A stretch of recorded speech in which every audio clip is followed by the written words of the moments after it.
Dear student, this is Mohini Sharma and today we are going to read your chapter number 4 which is Kabir the child of God, which means Kabir भगवान के द्वारा भेजा हुआ एक बच्चा. So we are begin with this chapter. Let's start. Kabir was the son of Brahmin widow. Kabir एक विधवा ब्राह्मण का पुत्र था. He was born in 1440. वो पैदा हुआ था 1440 में. He was abandoned by his mother but rescued and brought up by a Muslim weaver. उसको उसकी माँ ने छोड़ दिया था बट उसको अपना लिया एक मुस्लिम ने, जो कि क्या करती थी, वीवन मतलब बुनाई का काम किया करती थी, छबड़ा बुनने जैसा. Read this interesting story about him. आइए उनके बारे में ये बहुत ही ज़्यादा इंटरेस्टिंग स्टोरी को पढ़ते हैं. Once there was a weaver named Neeru. एक समय की बात है जब एक वीवर जिनका नाम था नीरू, नीमा वॉज हिज वाइफ, उनकी पत्नी का नाम नीमा था. One day they were moving towards Varanasi in the bullock cart. जब वो एक दिन वाराणसी जा रहे थे अपनी बुलक कार्ट में. It was a very hot day. उस दिन बहुत गर्मी थी. On the way they passed by a pool full of lotus plant. और वो उनके रास्ते में एक पूल पड़ता है, एक तालाब पड़ता है जिसमें बहुत सारे लोटस के प्लांट्स थे. They stop near the pool for some times. उन्होंने कुछ देर के लिए वहाँ पर अपनी बुलक कार्ट को रोक दिया, जिसको बोलते हैं बैलगाड़ी उसको रोक दिया. ठीक है, कुछ समय के लिए. दे wash their faces and drank cold water. उन्होंने वहाँ अपने हाथ मुँह धोए और ठंडा पानी पिया वहाँ का. When they were drinking the water Neeru heard an infancy cry. Neeru ने एक छोटे बच्चे की रोने की आवाज़ सुनी. Neeru went into the pool and was surprised to see a baby on a lotus leaf. Neeru जब गई पूल की तरफ, तालाब की तरफ, तो वो बहुत ज़्यादा आश्चर्यचकित रह गई जब उसने एक बच्चे को लोटस के पत्ते के ऊपर देखा. कमल के फूल के पत्ती के ऊपर एक बच्चे को देखा. So the couple took the baby in their arms and set into the cart. तो उन्होंने उस बच्चे को उठाया अपने हाथों में और अपने साथ लेकर उस बैलगाड़ी पे चले गए. They started for Varanasi.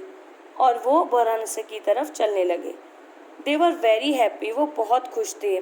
They reached Varanasi and name the baby Kabir. और वो वाराणसी पहुँचे और उन्होंने उस बच्चे का नाम कबीर रखा.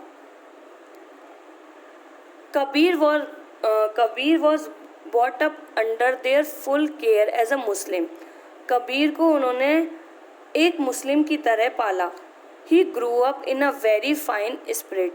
और वो बहुत ही अच्छी आत्मा के रूप में बड़ा हुआ. Kabir grew young and he started Quran. Kabir बड़ा हुआ और उन्होंने कुरान को पढ़ना शुरू किया. But he also liked Hindus and wanted to learn about them and their God. लेकिन उन्हें हिंदू भी बहुत अच्छे लगते थे. उनके बारे में पढ़ना और उनके भगवान के बारे में जानना भी उन्हें बहुत अच्छा लगता था. He came to know about Swami Ramanandan and went to meet him. उन्होंने स्वामी रामानंदा के बारे में सुना और उनसे मिलने के लिए चले गए. Soon he became the disciple of Swami Ramananda. और वो बहुत ही जल्दी उनके शिष्य बन गए. The Vaishnavite music. द विश्वाविद mystic who made drama as the incarnation of Vishnu, the divine object of bhakti. और जो स्वामी रामानंदा थे वो हमेशा विष्णु की भक्ति में लीन रहा करते थे. वो उन्हीं की पूजा किया करते थे. Kabir grew up to be a wise man. Kabir एक बहुत ही ज़्यादा बुद्धिमान आदमी के रूप में बड़े हुए. दो he was not much educated yet he knew Sanskrit and Persian.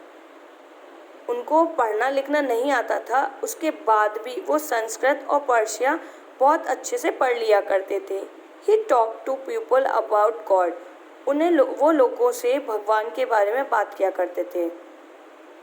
He taught that God is one whether we worship him as Allah और रामा।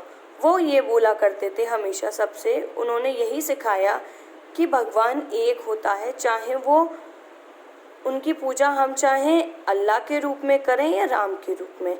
ही सेड फास्टिंग और telling of beads is of no use. उन्होंने बोला कि व्रत रखना या फिर मोतियों की माला पढ़ने का कोई मतलब नहीं है। If we have no true devotion, अगर हम उन पर प्योरली विश्वास नहीं करते हैं, मतलब लोग दिखावे के लिए बहुत सारे काम करते हैं, बहुत टाइम पूजा करते हैं, बैठे रहते हैं, लेकिन अंदर उनके बहुत सारी चीज़ें चल रही होती हैं। तो इन्होंने यही बोला कि पूजा वही होती है जो हमारे अंतर मन में हो रही होती है। दिखावे के लिए हम कभी भी भगवान की भक्ति नहीं कर सकते। God is not to be found in stone images and holy books.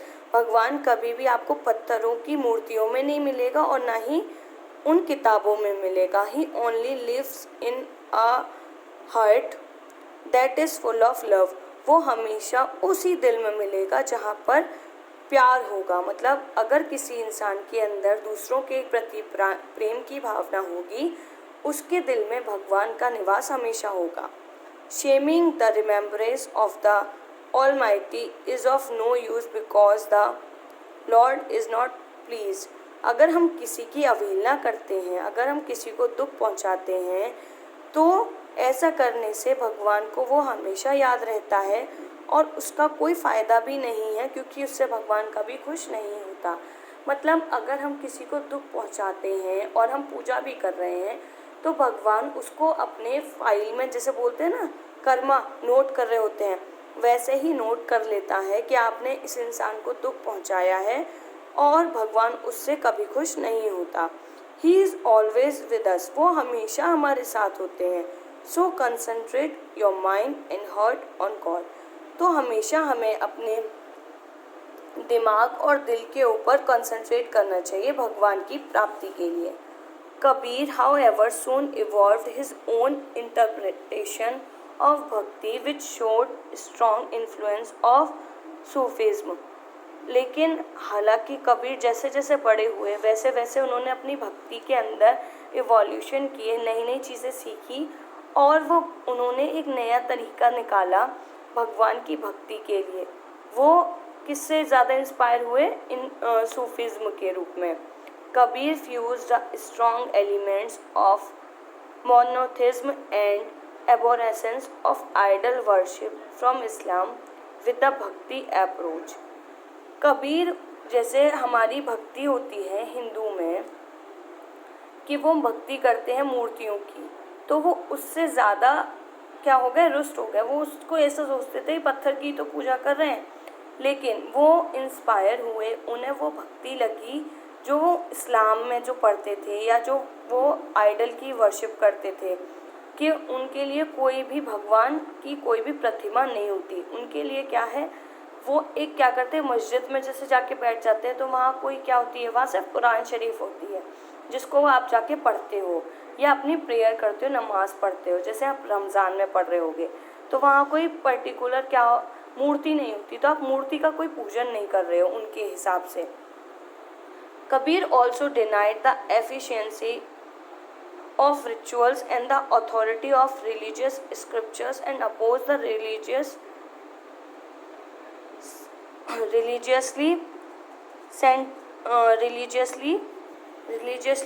caste system। और उन्हें वो कास्ट सिस्टम भी नहीं अच्छा लगता था। जैसे हम जाति में बांट देते हैं, लोगों को भेदभाव कर देते हैं। लाइक अगर कोई हरिजन है तो उसको मंदिर में जाने की परमिशन नहीं है, ठीक है। हिंदू में अगर कोई ठाकुर है तो उसको जाने की परमिशन नहीं है। इस तरीके का जब होता है तो कबीर को ये कास्ट वाली चीज़ें भी पसंद नहीं थी। कबीर चाहते थे कि जो भगवान है वो एक है, तो उसमें ये जातियों का भेदभाव क्यों। Kabir wrote many songs and poems and expressed his teaching in the form of conscience saying and couplets. Kabir ने बहुत सारे गीत लिखे, पोयम लिखी जो ये दिखाती थी कि हमको सिखाती थी कि हमें किस तरीके से भक्ति करनी चाहिए। Breaking from the literary tradition of composing verses in the Bengali language, Kabir wrote in the common language of Hindi in order to have a broader appeal. Kabir इतने पढ़े लिखे नहीं थे, उसके बाद भी उन्होंने बंगाली लैंग्वेज में और जो साधारण हिंदी होती है उसमें अपनी पंक्तियों को लिखा। His poetry, which reveals the intensity of his devotion and his sense of the omnipresence of God, contributed to the development of Hindi literature.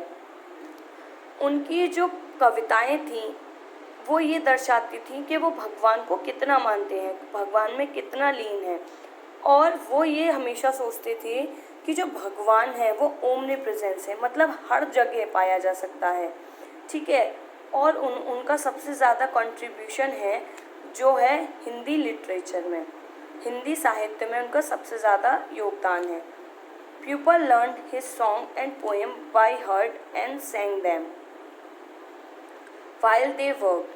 जो इंसानों ने उन कविताओं को और उन सॉन्ग को गाना शुरू किया जबकि वो अपने काम किया करते थे, ठीक है, वो इतने ज़्यादा खुश थे।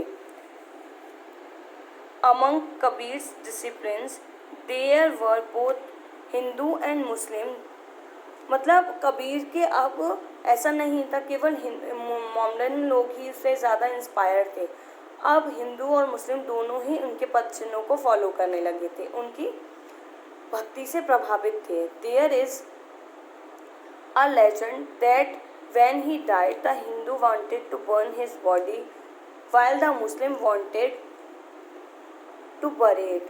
अब वो एक लेजेंड की तरह बन गए थे। जैसे अब अगर अभी हम बोलें कि कोई भी हमारे आइडल होते हैं जिनकी हम बहुत ज़्यादा क्या करते हैं, पद चिन्हों को फॉलो करते हैं, वैसे ही हमारे लिए वो क्या बन गए थे, एक लेजेंड बन गए थे। उनके देहांत के बाद क्या हुआ कि जो हिंदू थे वो चाहते थे कि उनकी शरीर को जलाया जाए, ठीक है, और जो मुस्लिम थे वो चाहते थे कि उनको दफनाया जाए। There was a quarrel and when the sheet over his dead body was removed, और इसकी वजह से क्वेरल मतलब होता है लड़ाई, और इसके चक्कर में वहाँ लड़ाई हो गई। When the sheet over his dead body, कि ये जो एक डेड बॉडी है इसका क्या किया जाएगा, इसको कैसे रिमूव किया जाएगा। There was just a heap of rose petals, वहाँ पर कुछ ही मतलब हीप ऑफ रोज पेटल मतलब बहुत ही ज़्यादा अमाउंट में जब कोई चीज़ इकट्ठी हो जाए, सैंड इकट्ठी हो जाए तो उसकी क्या होती है, कोन टाइप की बन जाती है, मतलब इतना ज़्यादा क्या होता है, एक इस तरीके की शेप में जब आ जाती है उसको बोलते हैं हीप। तो वहाँ पर क्या हुआ, रोज़ पेटल्स इतने ज़्यादा उनके ऊपर चढ़ाए गए फूल कि वहाँ पर हीप ऑफ रोज़ पेटल्स बन गए। Hindus took half of the rose petals and Muslims took the other half. तो क्या किया उन लोगों ने कि जो हिंदू थे उन्होंने उस हीप में मतलब इतने ज़्यादा जो रोज़ पेटल्स था उसको दो पार्ट में डिवाइड किया, आधा हिंदू ने लिया और आधा मुस्लिम ने लिया। They came to know that Kabir was the child of God, और उन्हें ये पता चला कि जो कबीर है वो भगवान का ही क्या है, एक बच्चा है। He could not be bounded to Hindu और मुस्लिम, और आप उसको हिंदू या मुस्लिम में बांध कर नहीं रख सकते। We can still read the song of Kabir, हम आज तक कबीर के सॉन्ग सुनते हैं, and learn that God is everywhere, और ये सीखते हैं कि भगवान हर जगह अवेलेबल होता है। God loves all human being and other creatures equally, भगवान हर इंसान के अंदर है और हर इंसान को प्रेम करता है इक्वली, और इंसान ही नहीं, धरती पर रहने वाले जितने भी जीव हैं, जीव जंतु, उन सबको बराबर ही एक दूसरे को प्रेम करता है। That's it for this chapter, you have learned it very well, so you have to do one thing, you have to read this chapter once again and let me know if there is any type of query. Thank you.